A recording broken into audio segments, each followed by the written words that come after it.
បាទសួស្តីពុកម៉ែបងប្អូនបាទថ្ងៃនេះខ្ញុំធ្វើបានសម្រេចមួយទៀតហើយនេះដូរអេក្រង់ជាប់តួតាំងពីឆ្នាំមុនដល់ឥឡូវវា1ឆ្នាំហើយក៏មុនធ្វើអត់បានដល់ឥឡូវធ្វើជោគជ័យអាទូរស័ព្ទមួយនោះឥឡូវបានមកជោគជ័យទូរស័ព្ទមួយនេះទៀតបាទអញ្ចឹងយើងប្រើប្រាស់នៅ tool នេះឯងបាទគេហៅថា optical fingerprint calibrator បាទអញ្ចឹងបានជោគជ័យមួយទៀតហើយ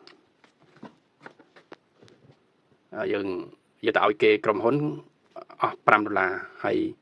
កាលពីឆ្នាំមុនហ្នឹងយើងទៅឲ្យក្រុមហ៊ុនធ្វើដែរប៉ុន្តែធ្វើអត់បានជោគជ័យតែលើកនេះជាយាមបានសម្រេចដោយខ្លួនឯងបាទអញ្ចឹងពុកម៉ែបងប្អូនមានបញ្ហាអាចសាកល្បងដោយខ្លួនឯងបានធ្វើ4-5 ដងហើយទៅជោគជ័យហើយអញ្ចឹងចង់បញ្ជាក់ថានេះលើកទី1ដំបូងគេបំផុតគឺយើងចុចយើងប្រើអានេះមាន port ទី2គឺពណ៌ខ្មៅទី3គឺពណ៌នេះគឺមានឆ្នោតតតឹងទូអញ្ចឹងណាហើយយើងដាក់ទៅវាភាសាវាតែងតែថាខុសដូចការ៉េមុំអញ្ចឹងយើងព្យាយាមបវលវាតិច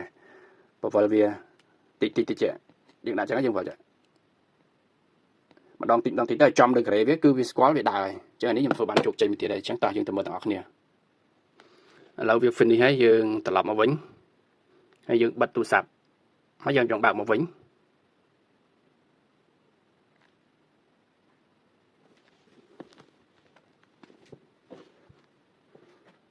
ក៏ទៅមួយឆ្នាំជាងតែមកធ្វើ scan កញ្ចក់ដៃបានវិញ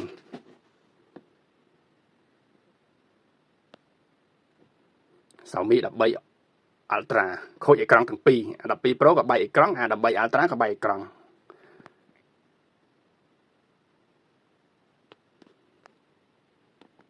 ឥឡូវវាដំណើរការអញ្ចឹងយើងចូលទៅដាក់ scan កញ្ចក់ដៃ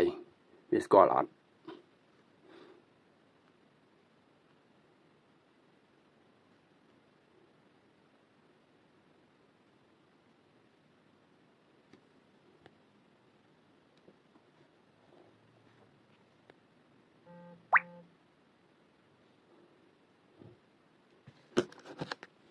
បាទឥឡូវវាចេញមកហើយឥឡូវយើងចាប់ដាក់ scan បាទអូជោគជ័យ 100% បាទស្គាល់ហើយ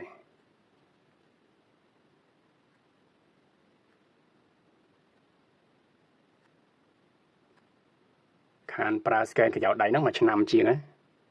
តាំងពីបែកអេក្រង់ដូរឲ្យអត់ស្គាល់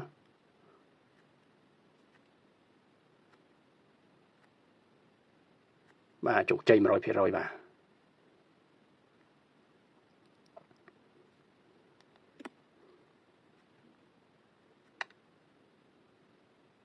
អេម